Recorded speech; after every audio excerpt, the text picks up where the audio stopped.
오늘 말씀의 제목은 오묘한 지혜를 가르칠 수 있는가라는 제목으로 말씀을 전하고자 합니다. 어제 이 욥의 친구, 세 명의 친구 중에 마지막 친구 이 소발이 하나님은 오묘하시다.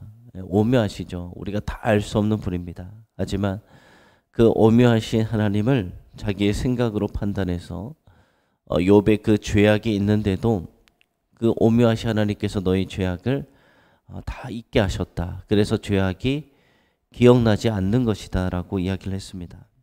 그런데 욥을 그렇게 꾸짖었던 이 소발이 돌아보니까 내가 욥을 꾸짖기 위해 온 것이 아니라 욥을 위로하기 위해서 왔지라는 것을 다시 깨달은 거예요. 그래서 그가 회복할 수 있는 방법을, 욥이 회복할 수 있는 방법을 이제 욥에게 소발이 이야기합니다.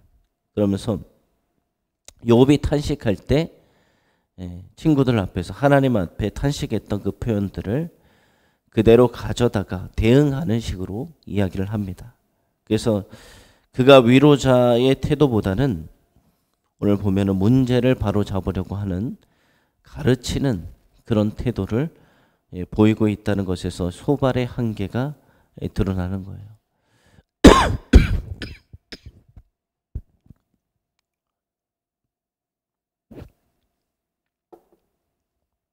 사람은 사람을 위로해 준다고 하지만 위로가 될 수가 없어요. 사람의 위로는 위로가 될 수 없습니다. 왜냐하면 인간은 한계가 있기 때문이에요. 그래서 이 소발도 지금 그런 한계의 모습을 보여주고 있습니다. 12절에서 16절 말씀 보면은 이런 내용이에요. 죄악을 깨닫고 환난을 잊으리라. 소발이 지금까지 어제 말씀 보면 했던 말들, 그리고 오늘 왔던 그 말씀 보면은 이렇게 이야기했어요. 허망한 사람은 마치 들나귀처럼 지각이 없다. 허망한 사람은 마치 들나귀처럼 지각이 없다라고 이야기를 합니다. 그래서 이 말은 결국 자기가 이야기하고 있는 이 욥이 허망한 사람이라는 거예요. 그리고 뭐라고 이야기하느냐? 내 마음을 바로 정하라 라고 소발이 욥에게 이야기를 합니다. 그래서 이것은 욥이 탄식하면서 하나님 앞에 그 했던 것, 그것에 대해서 너가 당하는 이 재앙의 이유는 하나님의 마음에 있지 않고 욥의 마음에 있다, 너의 마음에 있다라고 소발이 받아친 것입니다. 이 소발은 욥이 자신의 죄를 잊고 있다고 생각했기 때문에 너가 주님을 향해 손을 들면 죄악이 생각날 거야 라고 이야기하며 기대하고 있는 것입니다. 그러니까 이 소발의 생각에는 죄 때문에 너가 고난을 당하는 거야. 이것이 변함없는 생각이었어요. 그런데 다만 욥이 깨닫지 못해서 그렇기 때문에 이 고난을 당하고 있는 것이다. 계속 고난을 당하고 있는 것이다. 그래서 이 불의가 사라져 버려야 한다고 이 소발이 주장을 하고 있는 것입니다. 앞에서 보면은 욥은 자기가 하나님 앞에 얼굴을 들지 못하게 되었다라고 탄식했어요. 그때 소발은 너가 죄 문제를 해결받기만 하면 다시 하나님 앞에 얼굴을 들 수 있을 것이야.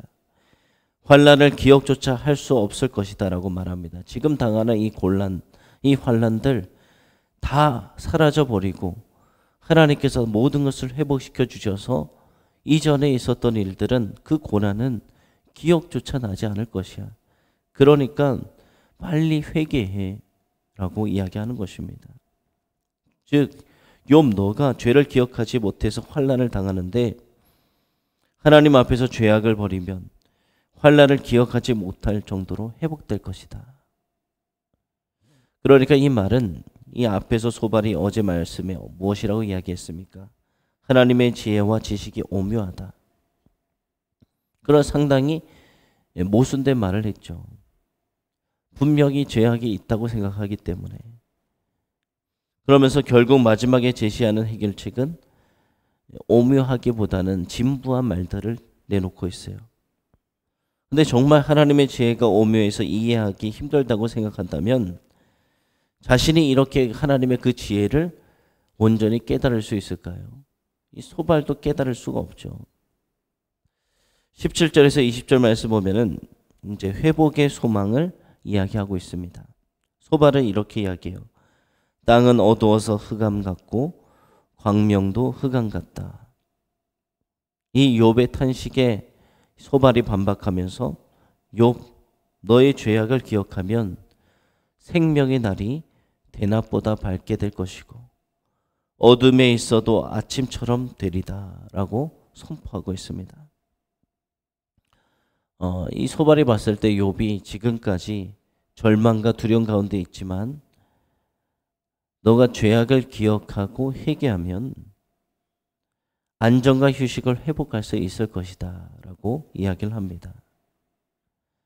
근데 이 소발의 마지막 말에는 악한 자들을 언급하는데 이것이 바로 욥을 염두에 두고 말하는 거예요. 그러니까 계속 욥, 너가 악한 자야. 너가 기억하지 못하는 거야. 너의 죄악을 기억하고 회개라고 이야기하는 것입니다. 그런데 만약 너가 계속 너의 입장을 고집하면은 죄가 없다.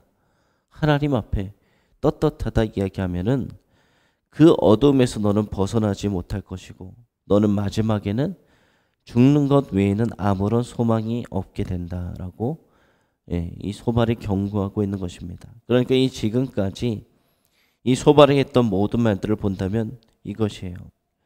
욥이 이야기한 무죄, 하나님 앞에서 자기는 흠없이 살아왔고 의인으로 살아왔지만 그 친구들이 들어도 그의 삶을 보고도 거짓말이 아닌 것 같지만 실제로는 기억하지 못하는 죄가 있을 것이다 라고 생각을 하는 것입니다. 그래서 하나님 앞에 나아가 기도하면 그 죄악들이 생각날 것이다.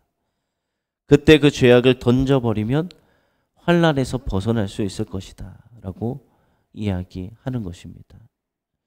그런데 이것이 맞아요. 죄악을 저지르면 징계가 따릅니다.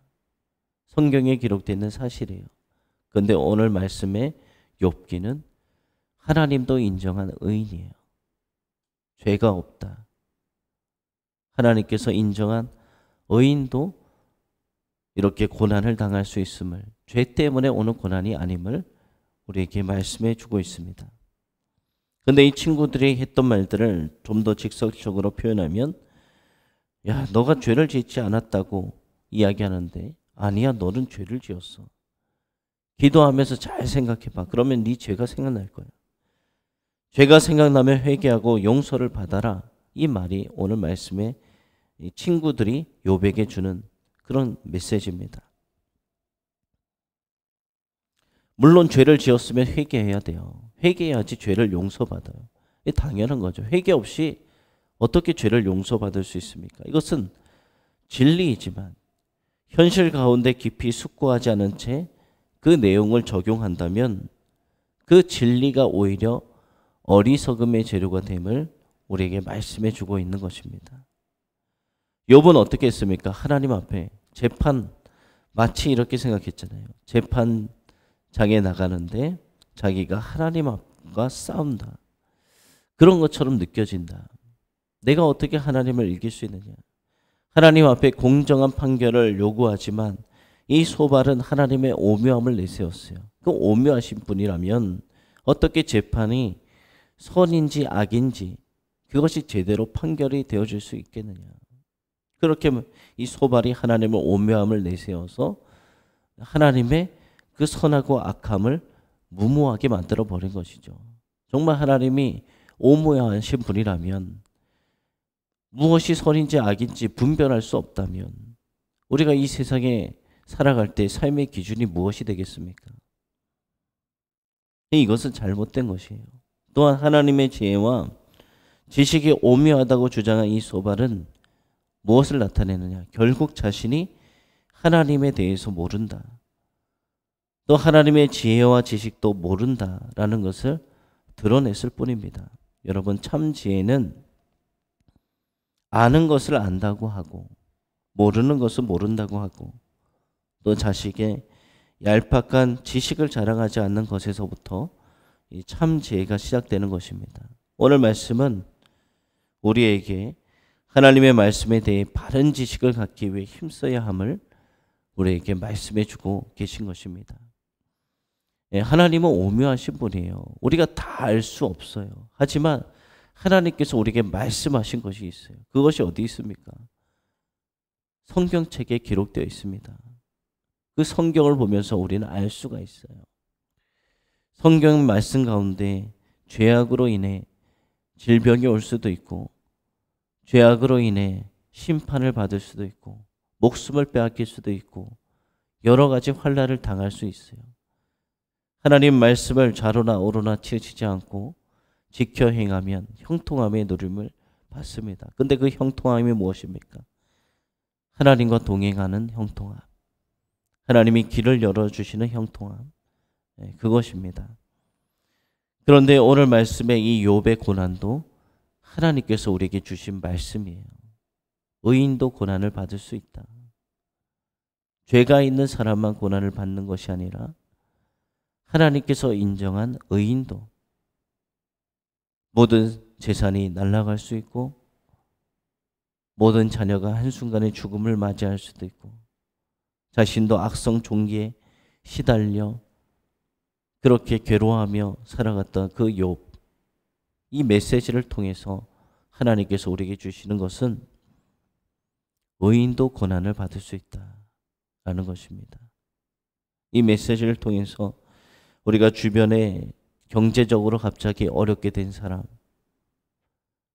집안에 각종 우환이 닥치는 그런 사람들, 질병에 걸린 사람들, 죽임을 당한 사람들을 그냥 그들의 죄 때문이야, 죄로 인한 심판의 결과일 수도 있어요. 하지만 그렇지 않을 수도 있다는 것을 우리에게 말씀해 주시는 것입니다. 이 시대 의인들도 고난을 참 많이 받습니다. 그런데 지금 이 시대를 보면은 우리가 계속 보았지만 기복주의 신앙 가운데 있어요.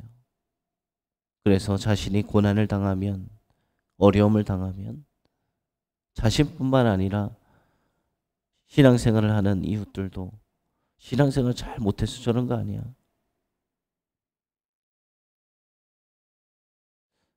그렇게 쳐다보는, 그런 시선을 가지고 쳐다보는 이들이 있습니다. 그것이 아니라는 것을 주님 말씀하시는 거예요. 나도, 우리도 그런 환경에 처할 수가 있습니다. 그럼 우리가 신앙생활을 잘못해서 그런 것일까요? 고난이 유익일 수도 있어요. 그 고난을 통해서 하나님 앞에 더욱더 나아갈 수 있다면. 우리가 오늘 이것을, 이 말씀을 기억하며 우리가 짧은 지식으로 사람을 판단하는 것이 아니라, 내 경험으로 판단하는 것이 아니라 하나님 말씀에 대한 바른 지식을 갖기 위해 힘써야 된다는 이 말씀처럼 우리가 그렇게 나아가는 우리 믿음의 사람들 다 되어지기를 소망합니다. 기도하겠습니다. 살아계시고 은혜가 풍성하신 하나님, 오늘 욥기의 말씀을 통해서 이 욥의 친구들은 욥의 죄 때문에 그가 고난을 겪고 있다라고 그들은 생각했습니다. 그리고 그 생각에서 벗어날 수 없었습니다. 그래서 너의 죄를 회개해, 기억나지 못하는 그 죄에 기억나게 해달라고 하고 그 죄를 회개해. 그러면은 너가 환난에서 벗어날 수 있을 거야. 성경에 보면은 죄로 인해서 각종 어려움을 겪을 수 있습니다. 하지만 또 성경에 보니 이 욥의 말씀처럼 의인도 고난을 당할 수 있음을 우리에게 보여주셨습니다. 성경의 일부분만을 가지고 우리가 모든 상황을 판단하고 해석하는 것이 아니라 성경의 모든 내용을 가지고 우리가 바로 볼 수 있는 주의 자녀들 되어지게 하여 주시옵소서. 그래서 우리 주변에 믿음의 사람들 가운데 경제적인 어려움, 가정의 어려움, 질병에 놓여 있는 사람들, 많은 이들을 바라볼 때 그들이 죄 지은 거 아니야. 그런 눈으로 바라보는 것이 아니라 의인도 고난 당할 수 있음을 기억하게 하시고, 또 고난이 때로는 유익이 됨을 또 우리가 기억하게 하여 주셔서 우리도 어려울 때 주님을 만났지, 그때를 기억하게 하시며, 또 우리에게도 이런 고난과 환난의 때가 올 수 있음을 또 우리도 기억하게 하시며, 늘 주님 안에 머물며 살아가는 주의 자녀들 되어지게 하여 주시옵소서. 그리고 이런 고난과 환난이 있더라도 주님 붙들고 이겨낼 수 있는 소망의 사람들이 다 되어지게 하여 주시옵소서. 살아계신 예수님의 이름으로 기도드립니다. 아멘.